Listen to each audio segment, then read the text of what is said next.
Carsten. Thanks a lot for joining your time with me, and we will have this interview about you and your work in the IPNFA. So very welcome.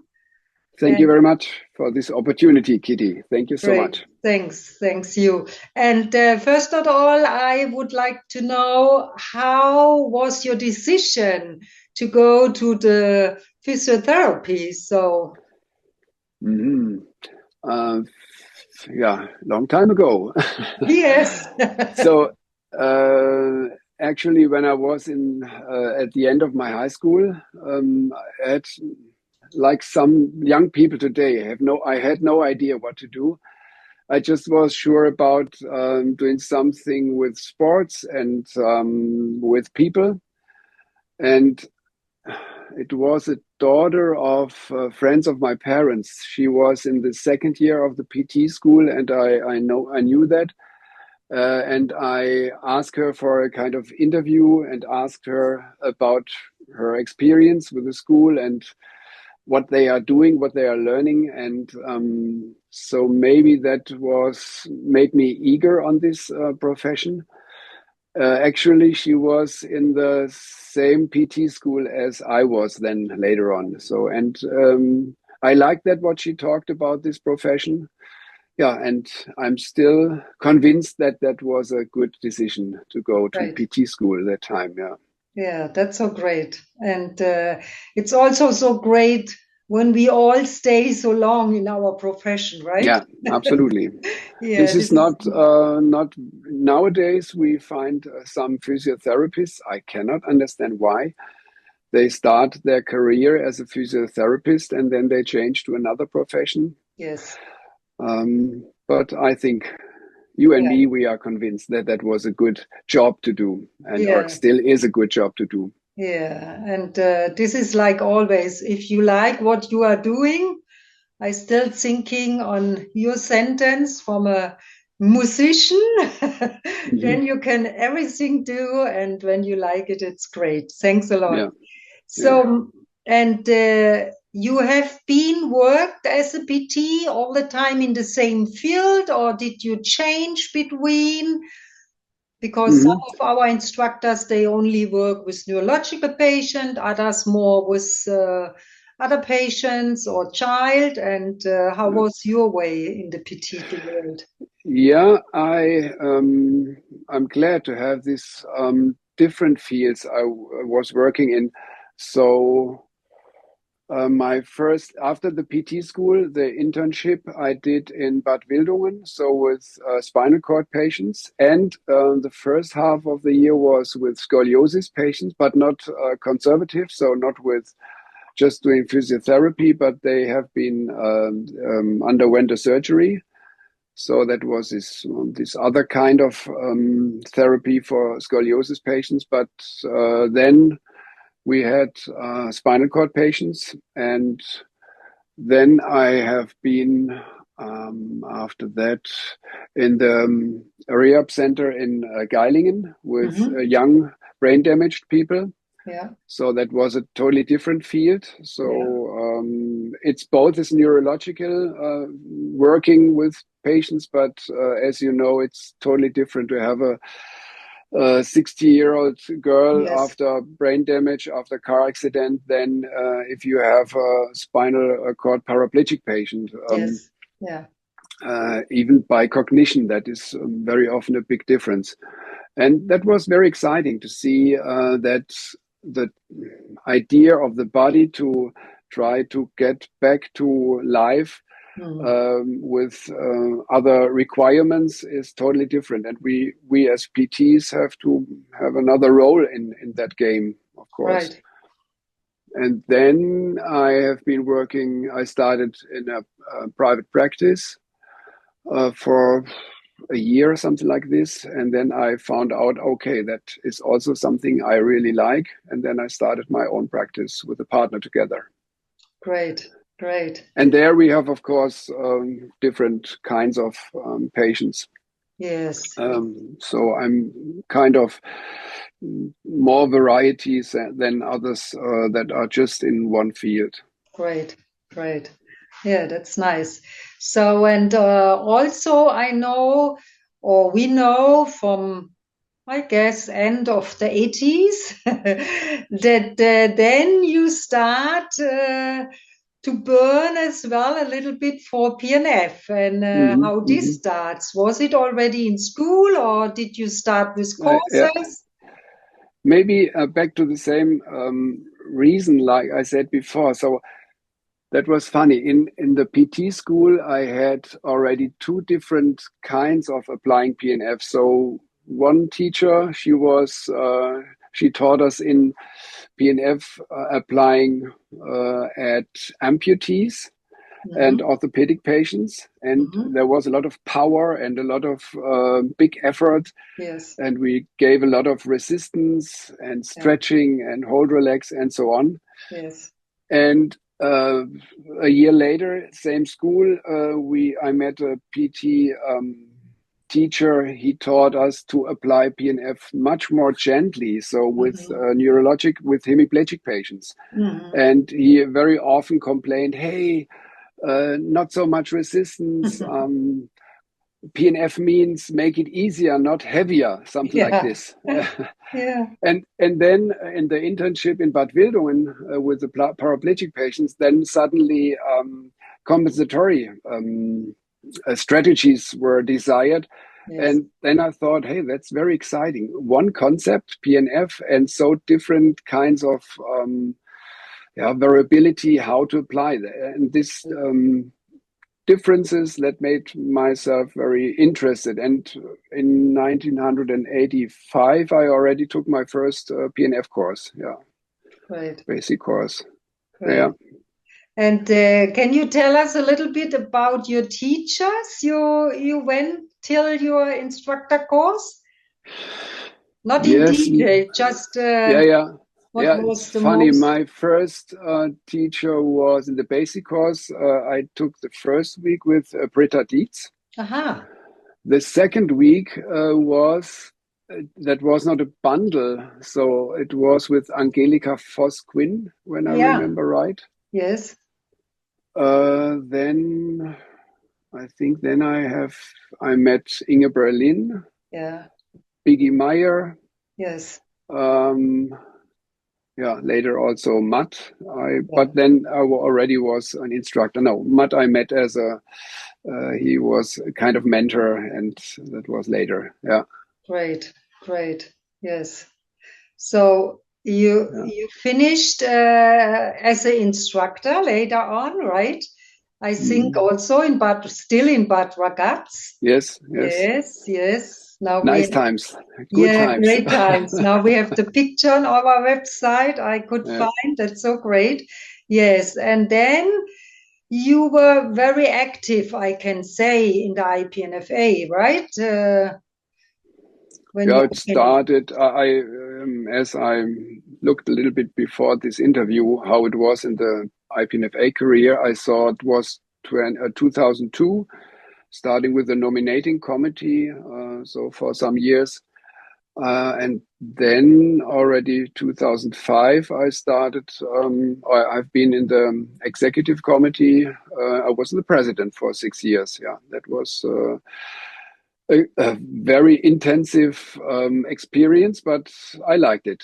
But I can imagine compared to today, when I listen to Benedict and what he is reporting about their workload, that was not that much maybe this time. But of course, you never can compare these times and that times. But I'd like the job. It was 2 periods, and then I think it was Monica. No, it was Reba after me. Yes. Yeah.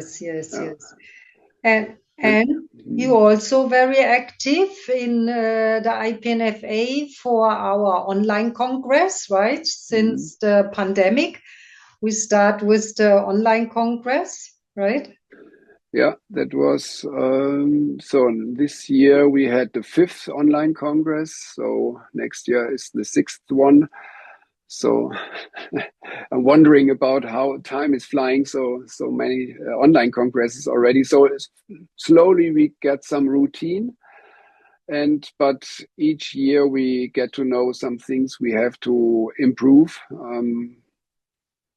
Like this year, we realized that it maybe could be a better idea to make it easier to get to the online congress. So to make the border a little bit lower, or the obstacles to get to that. So we try to raise the quality from year to year. And what I like, a good idea we decided, is to make it easy to get application or to apply for the older lectures from the past years. I think that makes sense, especially some of the lectures like mine, or especially of Marcel. It's consecutive, or is this the right English? Oh, it's funny to speak English with somebody who is normally speaking my language. So it's on top of each other. So it makes sense to Yes. look to the first parts of these topics, like gait with Marcel's lectures or motor learning with my lectures. Right. That's a good idea. Very good idea. But I still can see, I really follow every year the online congress, and I really could see that the quality and the technical stuff is so getting much better. It's really amazing. And I mean, we have to grow. We all have Yeah, to grow in this. absolutely. And Yeah, but still, I yeah. think it was a great idea, and some things was also helping us to go in a better future, right? Mhm. Yeah. Yeah, as we can see in our committees also, if you look to the research committee, I have been there 2013, right after my presidentship, some years. And if you look now to the research committees, also it's getting better and better, and the structures are getting better. That is mostly in the committees that we try to find out which structures are helpful and which structures are more barrier to get to a better quality. And this is the way the IPNFA, in my opinion, made a good job in the last years. Right, right, right. And what you said before about the workload in the executive committee, I think our group, what is great, it's growing, right? We're getting Mm-hmm. more and more. And of course, all the time, it's like in a family. If the family is getting bigger, the workload is also on special times, much Mm-hmm. more than if you have only one or two child, right? Mm-hmm. Yeah, And absolutely. yeah, we can say a little bit like this. And yeah, we all getting older. I think maybe the workload, it's not so easy for us anymore to Mm-hmm. really Mm-hmm. handle like 20 years ago, right? Yeah, on one hand, you're getting older, and maybe it's harder to concentrate on four different things at the same time, which is maybe not that healthy. But on the other hand, the routine and also kind of, yeah, experience helps to Yeah, get along with the things easily. Mm. right, right, right, right. Yes, what I also think what would be interesting, I'm asking quite often or almost everyone in the interview, if there is anything you would propose or give an idea to our young assistant or young instructors. So can be generally what you think about when you are PT or when you're going further. Mm. Yeah, maybe we have to take care that with all this technical stuff and all this,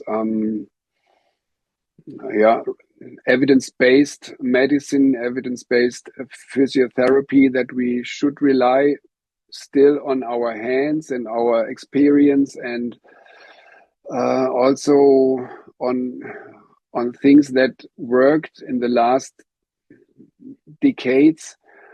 Maybe it's not that we have to throw it away just because it's not, there is no proof about that. Like, it's hard to prove the evidence of PNF. Of course, we have so many factors within one exercise with force vectors, and so you cannot standardize it easily.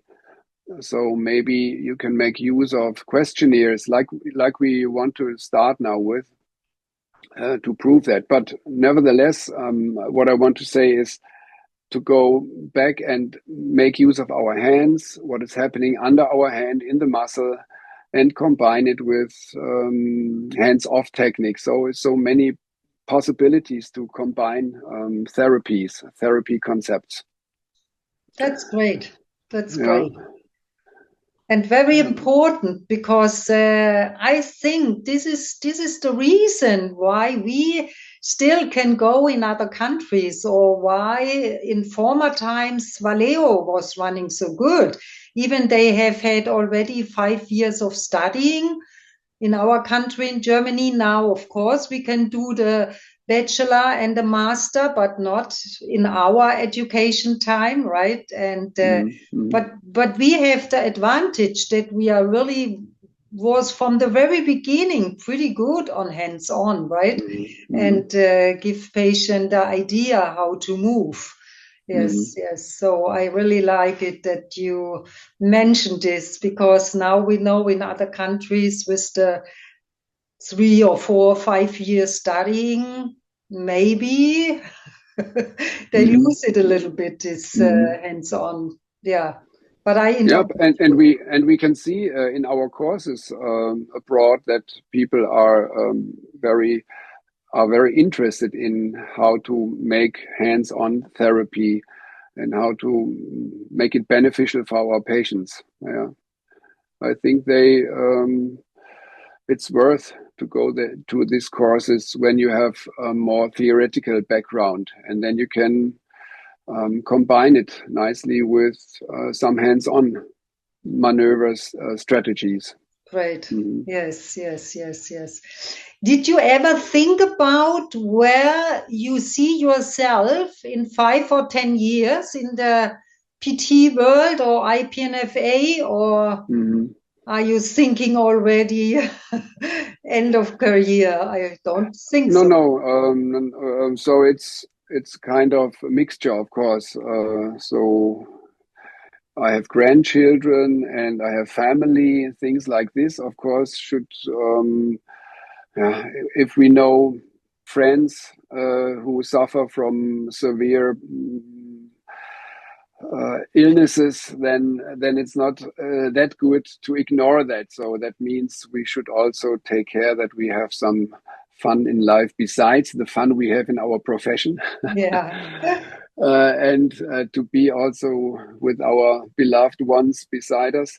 But according to profession, I think on the opposite side, what I said before, old experience with hands-on.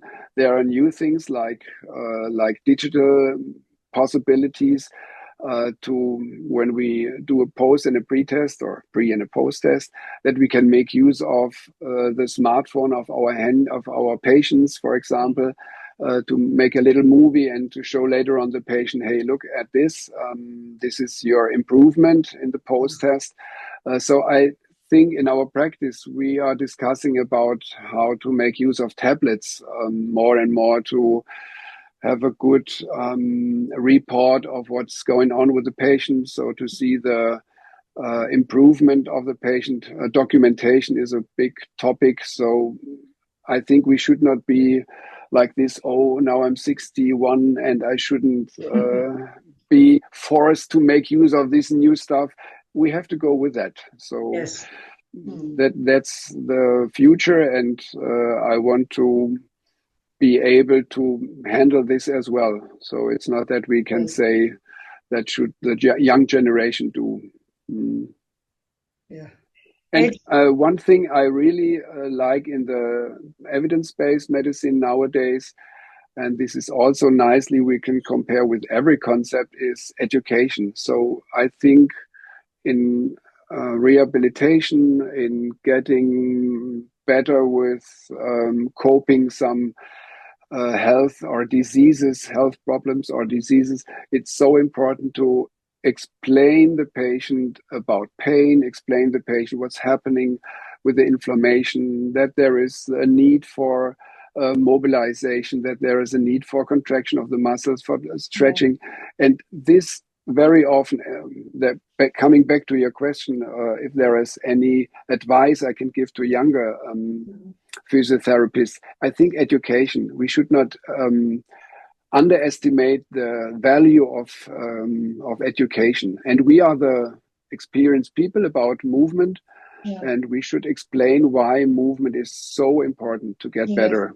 Yes, yes. I also think this is very important, and there is a lot of research about this, that even in other fields, if you battle with really severe disease or whatever, that also those patients who are pretty good informed about the treatment, about the disease, about whatever going on, surgery, they have a much better result on recovery.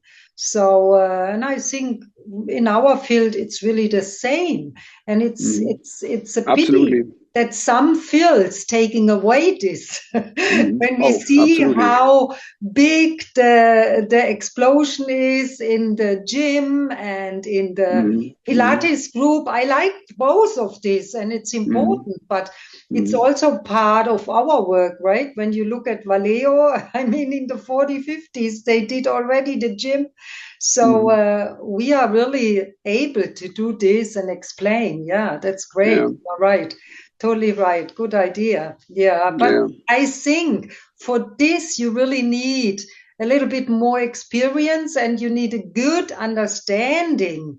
I think it's a matter of, if a patient has the feel he loses the control over his body and his health, and you can give a little bit back and can say, okay, the reason why your body reacted like this or that, and you give some information, background information, and then you give also the patient some strategies. In the best case, your strategies helped in the next 3 or 5 days. And slowly the patient can build up a kind of self-efficacy. So I can see, oh, wow, when I do this and that, what my PT asked me to do, and I really can see that there is an improvement. So these things is also education. And so I give the patient back some feeling of, hey, I can control the whole situation. Losing the control always is not nice for human mankind. I think this is a really deep basic in us, that we like to have control, right? Even Professor Hüter is talking about this, and I like him very much. So when we have the situation and we lose the control, whatever it is, in every field, body or emotionally or whatever, it makes us very fearful. And then even the whole system is struggling, right? And I think what you said right now fits also pretty good what you are teaching us in this great lectures about motor control, motor learning, right? So we also have to think about how we can really bring these lectures even more to our colleagues, to our participants, and we will see how we find a better strategy that they all know a little bit more about this, right? Today it's not that easy to find the right track to reach for them, or to get in touch with them, because let's say 10 years ago Facebook was very important. Nowadays Instagram. So even here we have to follow what the young brains are interested in. But of course, I think many people listening to us now or later on remember, there was a link, let's have a look. So we should make it easier for them to find this link, to get to the Hotmart, and then with some euro or dollar, you are able to watch at the former lectures. So they are really recent, actual. So it's worth to look at. Yeah, that's great. That's great. Yeah, good.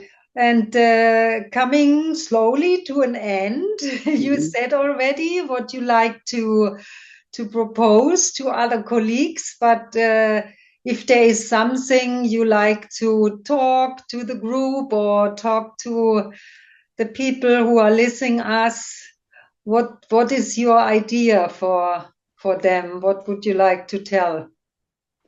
Beside the things we already talked about, maybe something is really nice. So we both, Kitty, experienced the IPNFA some weeks ago, 2 weeks ago. So again, the big family. So if somebody is participating in IPNFA courses after the third course, part 3, please join us. This family is so nice to see, and as we can prove here, both our English is not that very excellent, and always I hope that no English or American people is looking, watching and listening to our bad English.